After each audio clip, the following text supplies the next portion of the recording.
কাছে তো Samsung Galaxy M3 5G। যাই হোক গাইস, ফোনটা আজকে নিলাম, অ্যাকচুয়ালি এক্সচেঞ্জ করলাম আমার পুরোনো ফোনটা, এক্সচেঞ্জ করে এই ফোনটা নিলাম। তো ট্রিপিক্যাল স্যামসাংয়ের যেরকম স্টাইল হয়, একদম নর্মাল ডিজাইন, ক্যামেরাটা একটু বাম্প হয়ে আছে হালকা, আর টোটালটা পুরো স্লিক।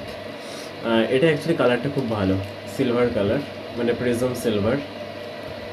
তো এই গেল ফোন, আর তো কিছু নেই বাক্সে, বাক্স ফাঁকা। যাই হোক, তাহলে ফোনে তো তাই কিছু দেয়নি বোধ হয়, না একটা কম্পোনেন্ট আছে যেটা সামনের দিকে থাকে, সামনের দিকে একটুখানি ভেতরে থাকে চাপা করে রাখা, তো ওটাকে বের করতে হয় লিটারেলি, একটু প্রবলেম হয় বের করতে প্রথম দিকে। তো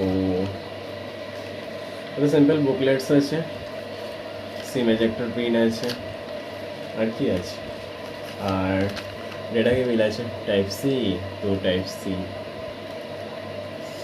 ব্যাস সিম্পল বক্স। তো এবার ফোনটার দিকে আসা যাক। ফোনটা বেশ ভালো কিন্তু একটু হেভি, অ্যাকচুয়ালি 6000 mAh ব্যাটারিজ আছে, তো একটু হেভি ফিল হবে।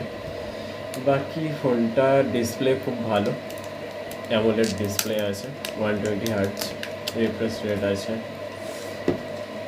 আর ডে টু ডে ইউজের জন্য খুব বেটার, গেমিংয়ের জন্য অতটা বেটার ফোন না, তো ডে টু ডে ইউজের জন্য খুব বেটার ফোন। ডিসপ্লে দারুণ, যেহেতু AMOLED আছে, তো একদম মানে সানি ওয়েদারেও নিয়ে বেরোনো যাবে, কোনো প্রবলেম নেই বাইরে। সে কাইন্ড অফ সেন্স আর দেয়ার। আর